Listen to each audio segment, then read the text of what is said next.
Hello and welcome to Pathfinder Encounters Part 1 by How It's Played. This series will provide GMs some guidance when creating encounters for their games and will consist of 3 parts. In this first part of the series, we will discuss encounter design and specifically a checklist of items to be considered when deciding what elements to include in an encounter. Part 2 will cover the mechanics of encounter design, for example, how to set and manage an encounter budget of experience points.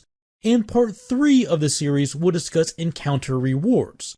This 3-part series will focus on combat encounters, and social encounters will be discussed at a later time. There is far too much information available about encounter design to cram into one video. In fact, there are entire books available on the subject. But in this video, I will share the simplified design process I have used for the past decade, which was first introduced by Chris Witt and David Villegas of the Order 66 podcast. Specifically, this process for encounter design comes from episode 37. And although Order 66 is a Star Wars role-playing podcast, most of their advice for encounter design is perfectly applicable to Pathfinder as well. In that episode, they provided what they call the list. 8 items that should be considered when designing an encounter. These are not items that must be included in each encounter, but again are items that should be considered as part of the thought process when designing an encounter, especially when designing encounter maps. The first item on the list is the Rule of 6. Leave at least 6 squares of space between most threats and points of interest on the map. The Rule of 6 basically means spread your enemies out. And there are 2 reasons to do this. The first is many of the area effects in the games are based on either 15 or 30 foot sizes and multiples thereof, so having 6 spaces between threats, threat groups, and other points of interest reduces the odds of players ending the fight before it even starts by nuking everything with AoE at the very beginning. And the second reason to spread threats and points of interest out is that it encourages players to spread out to address these challenges. One of the possible pitfalls of tactical RPGs is players and enemies can get so grouped up that they stop moving altogether and instead just stand still bludgeoning each other until one side dies, which can make for a rather boring and mundane experience. So spreading the enemies and points of interest out helps reduce the odds of this happening. One obvious way to help spread things out is to use a large area for the encounter.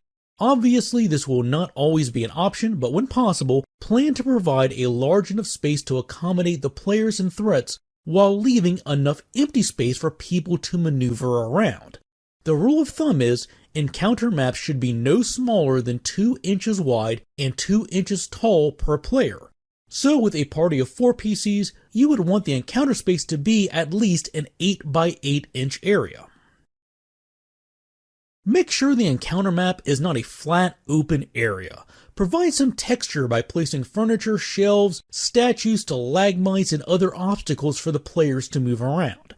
Not only does this add a little personality to the area, but it also encourages players to think tactically.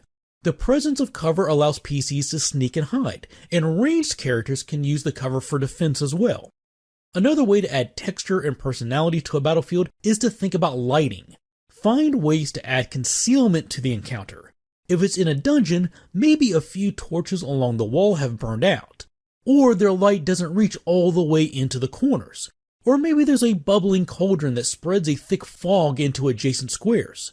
Give your players and their enemies more places to hide, as well as reward those players who invest in ways to overcome concealment, such as having dark vision. One more tip to consider with cover and concealment is to place those items near the entrance. This will aid stealthy characters in playing up those abilities instead of everyone simply rushing in to stab the bad guys. Another way to add texture to an encounter area is to include difficult terrain. Uneven flooring, debris, stairs, mud, shallow pools. When you're making a map for the encounter, try and include 1 or 2 small patches of difficult terrain, and consider where these should be. You might want to place difficult terrain in the most direct path from where you expect the players to begin and where their enemies will be. This is one more way to encourage the players to split up and move about the map instead of just standing still. The sixth item to consider is where the points of entry and exit will be on the map, and how many will there be. Probably the biggest point here is to make sure there are at least 2 doors on the encounter map. Far too often, encounters, especially those in dungeons, take place in rooms with only 1 doorway that the players will bottleneck and control the battle from there. That makes perfect sense and is good tactics for the players, but as a GM you should question if that makes for the most fun and interesting combat encounter. In my experience, this adds an incentive for players to dig in and eliminates the need to move about the encounter map. So include a second point of entry to the map that either the players will need to split to defend, or the enemies can use to exit through to summon more allies or loop around to the players' backs. And if the plan is for the enemies to rush into a room and be the ones engaging the players, don't have all of them come through the same single doorway. Instead, split them up and have them come in through different directions. But when making decisions like these, always keep in mind the plan here is not to make the battle more difficult or to make it feel unfair. The goal is to make the battle more interesting by encouraging the players and their enemies to be more mobile and not rooted in place. Therefore, you might want to consider lowering the level of the enemies in some of these encounters as well. The next item on the list is hazards. When discussing hazards, most people think of traps, but hazards can take many different forms. Weather conditions, lava flows, or a haunted room, the main goal here is to give the players something to pay attention to other than the monsters. Ideally, these hazards would affect everyone involved in the battle, both players and their enemies, and always make sure there is some way that the players can either defeat or escape the effects of the hazard, which brings us to the next item on the list. Encounters should not only be about combat and killing monsters. When you design your encounters, include ways that players can use their wits and skills as well as their swords and magic. If you include a hazard as previously discussed, make sure players can use their skills to overcome it. Maybe they can use athletics to knock over a pillar to form a bridge across the lava flow, or they can make a religion check to calm the spirits that haunt the room, or they can use thievery to jam close a pipe that is spilling water into the chamber. Again, too many adventures are basically enter a room, kill everything, repeat. So give your players, especially the skill monkeys, a way to break up that monotony by using their skills to overcome obstacles. The items I've discussed so far are the ones included on the Order 66 list of things to consider when designing encounters, but I have one more of my own to add, and that is to think in phases. As mentioned before, players are accustomed to opening a door and finding all of their enemies there just waiting to be killed. But consider that it might make for a more interesting encounter if that's not really the case. So think of the encounter in terms of phases. Phase 1 starts like any normal battle, but at some point something occurs that causes the battle to transition into a new phase that's noticeably different from how the battle began.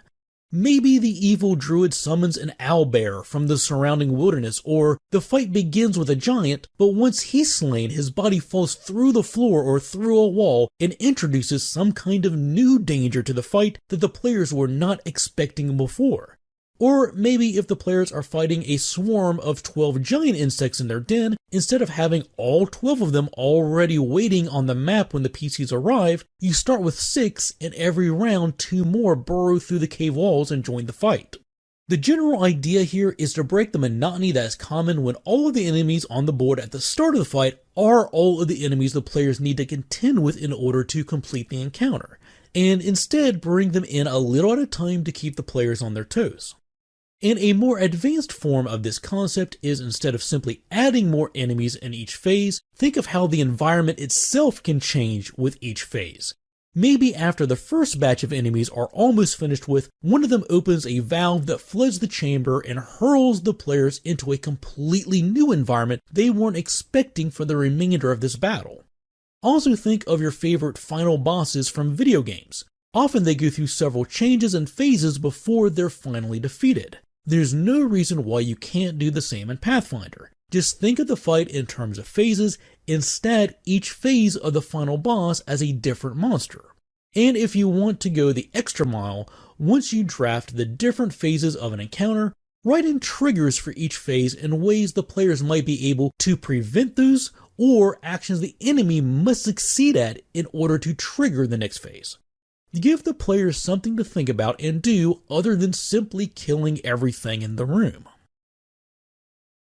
As mentioned at the beginning of this video, there is far too much information available to really dive deep into encounter design, but the items laid out so far should give you a few things to consider so that your encounters feel alive and cinematic.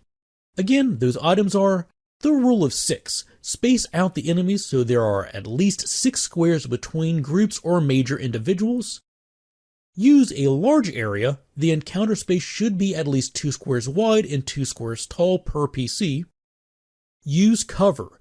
Don't make your map a big, open, empty space. Fill it with obstacles and items that ranged combatants and sneaky rogues can use for cover. Also use concealment. Provide some form of visual concealment, whether it's fog, dim light, or something else. Difficult terrain. Use patches of difficult terrain to provide some texture to the battlefield. Multiple doorways. Make sure there are at least 2 points of entry and exit to the encounter to prevent the players from bottlenecking the one doorway. The goal is to get them to move about the map, not dig their feet in and stand still the whole time. Provide some hazards. Use traps and other hazards to provide challenges to be defeated other than the monsters. Always provide ways that players can overcome these challenges. Skills. Provide ways that skillful players can aid their allies or hinder their foes.